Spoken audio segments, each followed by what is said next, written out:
Welcome friend. आज हम बात करने वाले हैं stock market job after 12th करने के बाद ही हम स्टॉक मार्केट में जॉब कैसे हासिल कर सकते हैं। इस टॉपिक पे आज हम बात करेंगे। इसमें मैं आपको बताऊंगा कि कौन कौन से कोर्सेस आपको करने पड़ेंगे स्टॉक मार्केट में जॉब लेने के लिए, सैलरी आपकी क्या हो सकती है, स्टार्टिंग सैलरी आपकी क्या रहेंगी, फिर आगे जाके आपकी सैलरी कैसे बढ़ सकती है, इसमें इस फील्ड में स्कोप कितना है, करियर ग्रोथ इस फील्ड में है या नहीं है। ये सारी बातें इस वीडियो में हम लोग देखने वाले हैं। कुछ लोगों की क्यूरी होती है कि क्या हम आफ्टर एज ऑफ 30 साल के बाद में स्टॉक मार्केट में अपने करियर की शुरुआत कर सकते हैं क्या। तो इसका सिंपल सा जवाब है यस, आप कर सकते हो। आफ्टर एज 30 भी आप स्टॉक मार्केट में करियर की शुरुआत कर सकते हो। आप इंटरव्यूअर को ये बात बोल सकते हो कि मैं अब तक अदर फील्ड में काम कर रहा था, अब मैं स्टॉक मार्केट में करियर बनाना चाहता हूँ बिकॉज मेरा इसमें इंटरेस्ट है, ठीक है। बट यहाँ पर आप फ्रेशर ही कहलाओगे।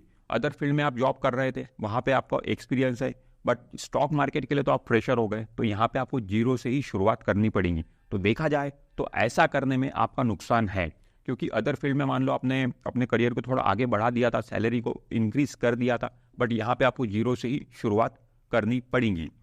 और दोस्तों, और एक क्वेश्चन होता है लोगों का कि नॉन कॉमर्स बैकग्राउंड वाले स्टूडेंट स्टॉक मार्केट में आ सकते हैं क्या। यस, बिल्कुल आ सकते हैं।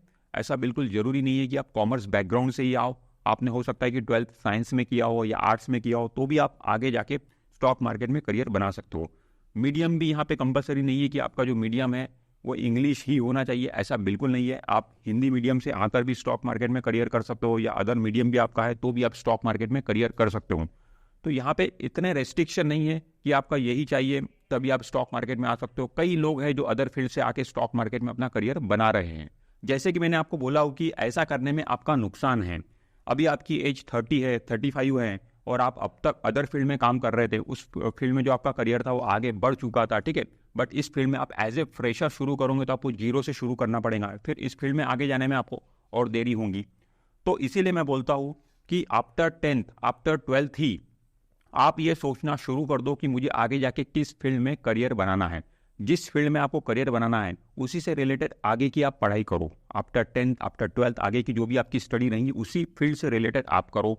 अगर आपने सोच कर रखा है मुझे स्टॉक मार्केट में करियर बनाना है, आफ्टर 10th आप कॉमर्स लो, 11th 12th के बाद आप बीकॉम कर सकते हो, बीबीए कर सकते हो, उसके बाद में ग्रेजुएशन में आप एमबीए कर सकते हो, सीएफए इस तरीके के जो कोर्सेस है वो कर सकते हो, ठीक है। उसी से रिलेटेड आप कोर्सेस करो, प्रैक्टिकल ट्रेनिंग करो। अगर आपको स्टॉक मार्केट में आना है तो आफ्टर 10th आफ्टर 12th आप अगर 18 ईयर्स के हो गए, आफ्टर 12th आप 18 ईयर्स के हो गए, तो अपना डीमैट अकाउंट ओपन करके थोड़ा सीखने की कोशिश करो, समझने की कोशिश करो, ब्रोकिंग फर्म में आर्टिकलशिप करो, मतलब प्रैक्टिकल लेवल पे सारी चीज़ें सीखने की कोशिश करो। इससे क्या है कि आपका नॉलेज बढ़ेगा, ठीक है, आपको बहुत सारी चीज़ें समझ में आएंगी, तो आगे जाके आप अपना करियर बहुत अच्छे से बना पाओगे एक पर्टिकुलर फील्ड में।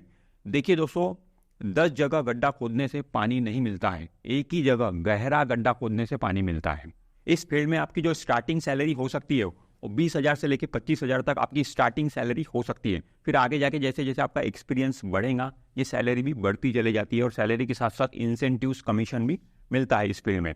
दोस्तों, स्टॉक मार्केट में जॉब लेने के लिए कुछ सर्टिफिकेशंस करने पड़ते हैं जो कि NISM के होते हैं, ठीक है। NISM एक सेबी द्वारा इंस्टीट्यूट है जो एग्जाम कंडक्ट करता है, जिसमें कुछ बेसिक सर्टिफिकेशंस है जैसे कि equity derivatives, mutual fund distribution, risk management, ऐसे कुछ बेसिक सर्टिफिकेशंस आपके पास में होने चाहिए अगर आपको स्टॉक मार्केट में जॉब लेना है तो। इसके अलावा भी और कई सारे NISM के सर्टिफिकेशंस होते हैं अलग अलग जॉब प्रोफाइल के लिए। तो फिर वो डिपेंड करेगा कि आपको कौन से जॉब प्रोफाइल में जाना है, वो वाले भी सर्टिफिकेशंस आपको करने पड़ेंगे, बट बेसिक तो ये सर्टिफिकेशंस आपको करना पड़ता ही है। इक्विटी डेरिवेटिव्स का जो सर्टिफिकेशंस है, अगर आपको इक्विटी डीलर बनना है, ठीक है, तो ये सर्टिफिकेशन बहुत जरूरी है। इसमें क्या होता है कि ये जो एग्जाम होती है इसमें 70% जो पोर्शन होता है वो FNO से रिलेटेड आता है। इसका जो सिलेबस होता है 70% FNO से रिलेटेड होता है। अगर आपको ये एग्जाम पास करनी है तो FNO market, future and option market को आपको अच्छे से समझना पड़ेगा, ठीक है, उसकी अच्छे से स्टडी करना पड़ेगा, तभी आप ये एग्जाम पास कर पाते हो। नेगेटिव मार्किंग वगैरह इस एग्जाम में होती है, ठीक है। ये जो NISM की एग्जाम होती है इसके लिए आपको NISM की ऑफिशियल वेबसाइट पर रजिस्ट्रेशन करना पड़ता है, उसके बाद आप अप्लाई कर पाते हो एग्जाम के लिए, ठीक है। उसी वेबसाइट में आपको अप्लाई करना है, उसी वेबसाइट के थ्रू, और हर एक एग्जाम की जो फीस होती है 1500 रुपये के अराउंड होती है। एक एग्जाम NISM के एक एग्जाम दोगे तो आपको 1500 रुपये फीस पे करना पड़ता है। ऑनलाइन ये एग्जाम होती है, सेंटर पे आपको जाना पड़ता है और वहाँ पे ऑनलाइन एग्जाम होती है। MCQ टाइप क्वेश्चन उसमें आते हैं, 2 घंटे की एग्जाम होती है, ठीक है। 1 मार्क के लिए 1 क्वेश्चन होता है, और इसमें नेगेटिव मार्किंग होती है दोस्तों। नेगेटिव मार्किंग 0.25% की, मतलब 4 आंसर अगर आपके गलत हो गए तो 1 मार्क आपका कटता है negative marking. But except mutual fund exam, mutual fund की एग्जाम में कोई भी नेगेटिव मार्किंग नहीं होती है, बट बाकी सारी एग्जाम में नेगेटिव मार्किंग होती है। और पासिंग परसेंटेज की अगर बात करें तो 60% इसमें पासिंग होता है लगभग हर एग्जाम में, बट म्यूचुअल फंड की एग्जाम में 50% ही पासिंग होता है। वैलिडिटी, ये सर्टिफिकेशन की वैलिडिटी, आपने एग्जाम पास कर ली तो आपका जो सर्टिफिकेट आपको मिलेगा उसकी वैलिडिटी रहती है 3 ईयर्स, 3 साल की वैलिडिटी होती है। 3 साल के बाद में वो सर्टिफिकेट एक्सपायर हो जाता है, तो उसको वापस से आपको रिन्यू करना पड़ता है। रिन्यू करने के लिए आपके पास में 2 ऑप्शन फिर आगे आते हैं। पहला ऑप्शन तो ये रहता है कि वापस से ये एग्जाम देके आप सर्टिफिकेट को रिन्यू कर लो, या फिर एक सीपीई नाम की ट्रेनिंग होती है, ठीक है, सीपीई ट्रेनिंग होती है। ये किसी होटल में ये ट्रेनिंग होती है, ये ट्रेनिंग 1 दिन की होती है। ये ट्रेनिंग अटेंड करके भी आप सर्टिफिकेट को रिन्यू कर सकते हो। एग्जाम के लिए अप्लाई करने के बाद आपको NISM की तरफ से स्टडी मटेरियल प्रोवाइड किया जाता है, जो कि सॉफ्ट कॉपी में होता है। या तो आप अलग से भी स्टडी मटेरियल बाय कर सकते हो। एक वेबसाइट है passforsure.in, इस वेबसाइट पे जाकर भी आप सॉफ्ट कॉपी में स्टडी मटेरियल ले सकते हो। काफ़ी अच्छा स्टडी मटेरियल होता है, MCQ टाइप में ही वहाँ पे स्टडी मटेरियल प्रोवाइड किया जाता है, काफ़ी अच्छे से समझाया जाता है। यहाँ से स्टडी मटेरियल लेकर भी आप अच्छा खासा प्रिपरेशन कर सकते हो। दोस्तों, कई लोगों की क्यूरी ये भी होती है कि क्या हमें NISM की एग्जाम देने के लिए जो पढ़ाई करना है, जो स्टडी करना है, उसके लिए हमें ट्यूशन क्लासेस लगाने की जरूरत है क्या? तो दोस्तों नहीं, no need of tuition classes, tuition classes की जरूरत नहीं है। बिना ट्यूशन क्लासेस लगाए ही आप आराम से ये NISM की एग्जाम पास कर सकते हो। अगर आप 2-3 घंटा डेली 15 दिन तक भी पढ़ाई करोगे तो आराम से एक NISM की एग्जाम आप पास कर सकते हो। इतनी टफ होती नहीं है, बस जरूरत होती है कि सीरियसली 2-3 घंटा डेली पढ़ाई करने की। 15 दिन तक करोगे आप आराम से एग्जाम पास कर लोगे। आप जॉब कैसे फाइंड कर सकते हो? तो दोस्तों, नौकरी ऐप पर आप अपना रिज्यूम अपलोड करके रखिए। वहां पर हर बड़ी कंपनी जॉब वहां पे डालती है, कंसल्टेंसी वाले भी वहां पे जॉब डालते हैं। तो इस तरीके से आप यहाँ से जॉब आपको मिल सकता है। बट यहाँ पे दिक्कत ये आ जाएंगी कि मैक्सिमम जॉब में एक्सपीरियंस यहाँ पे मांगा जाएगा। अगर आपके पास में एक्सपीरियंस है तब तो आप आराम से नौकरी ऐप से जॉब आपको मिल जाएगा, बट आपके पास में एक्सपीरियंस नहीं है, आप 12th पास करके जॉब लेने की कोशिश कर रहे हो, तो फिर नौकरी ऐप आपकी उतनी हेल्प नहीं करेगा। फिर उस कंडीशन में आपको खुद से जॉब क्रिएट करना पड़ेगा। उसके लिए क्या करना पड़ेगा? जिस भी सिटी में आप रहते हो या जहाँ पर आप जॉब लेना चाहते हो, उस सिटी की जो ब्रोकिंग कंपनी है उनको डायरेक्टली आप कॉल करिए, या फिर उनके ऑफिस में भी आप जा सकते हो और उनसे पूछिए कि वहाँ पर वैकेंसी है क्या।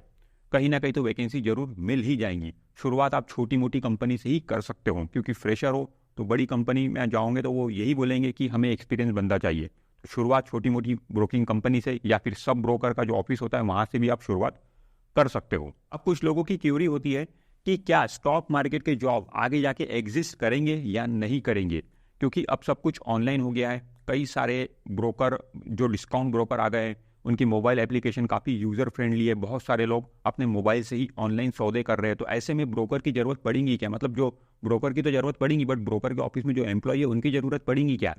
तो दोस्तों बिल्कुल पड़ेंगी। देखिए दोस्तों, मोबाइल से आजकल जो ट्रेडिंग कर रहे हैं लोग, सौदे कर रहे हैं मोबाइल से, वो मैक्सिमम लोग क्या है कि जो छोटे ट्रेडर है वही कर रहे हैं, ठीक है। बड़े ट्रेडर जो जिनका पोर्टफोलियो करोड़ों में होता है, वो जनरली मोबाइल से ट्रेडिंग नहीं करते। उन्हें एक ऐसा बंदा चाहिए होता है जो उनके अकाउंट को हैंडल करे, मतलब उनके अकाउंट को अपडेट देते रहे, उनके अकाउंट के बारे में, उनके अकाउंट को संभाले। तो वो ब्रोकर उन्हें प्रोवाइड करता है डीलर के रूप में, RM के रूप में। तो बिल्कुल स्टॉक मार्केट की जॉब आगे रहने वाले हैं दोस्तों, और बड़े प्लेयर से ही बड़ी कमाई होती है। तो आप बिल्कुल ऐसा मत सोचिए कि आगे जाके स्टॉक मार्केट की जॉब रहेंगे या नहीं रहेंगे। अभी भी आप देखो कि हमेशा आपको स्टॉक मार्केट में ओपनिंग्स मिलेंगी, जॉब की ओपनिंग्स मिलेंगी। ऐसा कभी आपको दिखेगा नहीं कि स्टॉक मार्केट में जॉब की ओपनिंग्स नहीं है, और आगे भी ऐसा रहने वाला है। तो बिल्कुल आप निश्चित रहिए, आगे भी स्टॉक मार्केट में करियर अच्छा है, ग्रोथ अच्छी है, स्कोप अच्छा है। अच्छा, यहाँ पे पार्ट टाइम जॉब मिलता है क्या स्टॉक मार्केट में? तो नहीं दोस्तों, स्टॉक मार्केट में पार्ट टाइम जॉब वगैरह जैसी कोई चीज़ नहीं रहेंगी। आपको फुल टाइम जॉब ही यहाँ पे करना पड़ेगा। जॉब का टाइमिंग 9 to 6, 9 to 7 ऐसा आपका हो सकता है। तो दोस्तों, इस वीडियो में हमने समझा कि आप एज ए फ्रेशर एक 12th पास करके ही स्टॉक मार्केट में जॉब की तरफ किस तरीके से बढ़ सकते हो। ये सारी बातें हमने इस वीडियो में समझी। अगर ये वीडियो अच्छा लगा तो वीडियो को लाइक करिए, चैनल को सब्सक्राइब करिए। मैं मिलता हूं आपसे नेक्स्ट वीडियो में। This is Imran Shaikh signing of.